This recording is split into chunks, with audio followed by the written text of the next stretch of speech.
Hello everyone. We have some ban list updates to cover for the 3-card blind format that will come into effect this August. As a reminder, as a community we voted on each of these cards to determine whether they would remain legal in the format or be added to the ban list. And the outcome of this vote is that Sarcomancy, Meddling Mage, Elite Spellbinder, Mesmeric Fiend, and Brain Maggot are all being added to the ban list, while Heartfire Hero and Maze of Ith will remain legal. Let's begin by covering our 2 cards that will remain legal, starting with Heartfire Hero. We voted on Heartfire Hero because it was a recently unbanned card. Despite its past success in the format, its performance this July was entirely unexceptional. Its popularity this month may have been due to its status as a recently unbanned card. And with other recently released 1-drop options, Heartfire Hero might not even be the strongest 1-drop in the format right now. Maze of Ith was our other card that survived this ban vote. It has a long history of supporting some of the slower strategies in the format, and has claimed many wins in combination with powerful storage land threats like Living Conundrum and Angel of Sanctions. If these decks continue to perform as well as they have been, the next time we do a ban vote on these, we can switch things up by targeting one of the threats rather than Maze of Ith. Among the cards we voted on this month, the one with the most negative average opinion was Sarcomancy. The Sarcomancy Swamp Tel-Jalad Stylus deck was the most popular deck this month, and it claimed many pod wins. And the dominance of this deck wasn't an isolated event. It has been a meta-defining deck for multiple months now.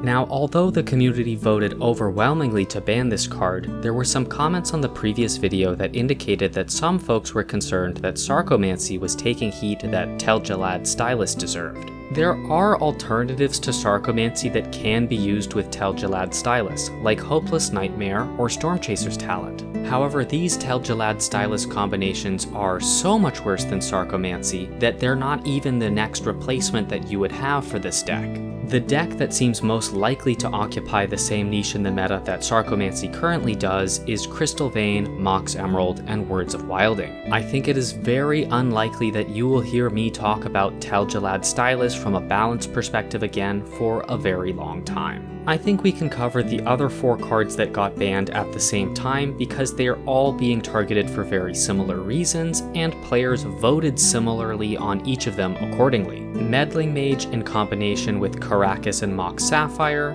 Elite Spellbinder in combination with Crystal Vein and Mox Pearl, and Mesmeric Fiend or Brain Maggot in combination with Mox Jet and Mutavault, all aim to deny their opponent the ability to play a complete strategy by stripping away their most critical card. These types of decks are an important part of the 3-card blind ecosystem, but time and time again we have seen cards like these secure first place positions in pods at all ELO ranks. This is definitely not the last time you will hear me talk about cards like these, but the hope here is that by knocking out several of these all at once, the remaining options will be limited in both their power as well as their utility. That covers all of the cards that were part of this month's ban vote, but we do also have to cover the results of the unban vote that supporters of this community have the privilege of participating in. Among all of the cards that were available to unban, 5 of them received enough support to be removed from the ban list. The first one of these that we will cover is the easiest, and that's Barren Glory. Barren Glory was originally added to the ban list because of its combination with Lotus Bloom. However, shortly after Barren Glory was banned, Lotus Bloom was banned as well because it was overperforming with a variety of different threats.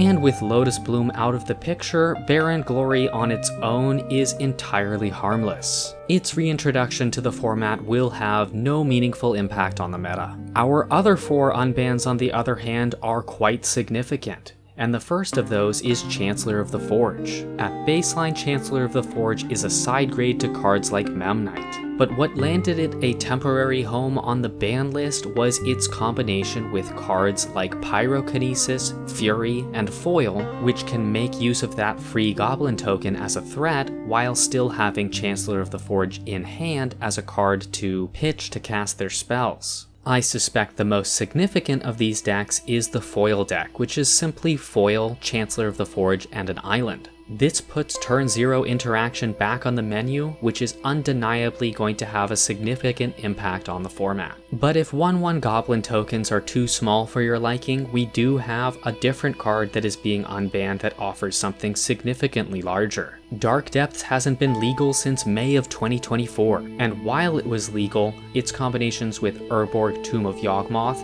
and either Thespian Stage or Vampire Hexmage were a very consistent part of the meta that helped sculpt what types of interaction players brought to the table.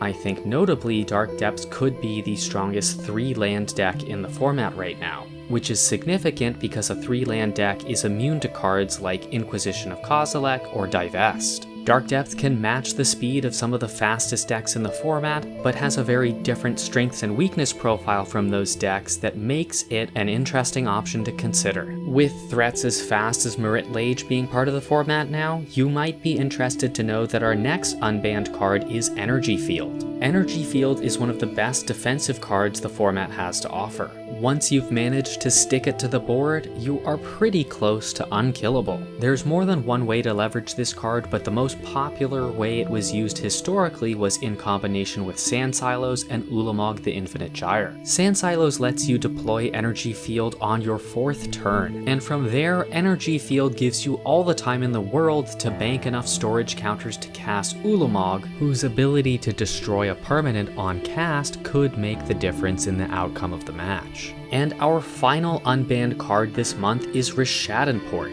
Rishaden Port offers decks that run a Mox and a 2-drop an interesting alternative to Mutavault. Mutavault offers you a backup threat in case your opponent is bringing removal to the table, whereas Rishaden Port acts as a form of soft land destruction that can prevent slower decks from ever getting off the ground. It will be interesting to see if this has any impact on the variety or number of 2-drop plus Mox decks that we see played. And that covers the complete set of changes to the ban list that will come into effect for this August. Don't forget that cards from the new set Edge of Eternities will be legal in the main event, and deck submission will be open between the 1st and the 7th of the month through the 3cardblind.com website. I'm looking forward to seeing all of the brews that you come up with to attempt to conquer the chaos that August will bring with it. Thanks for watching everyone, and see you soon.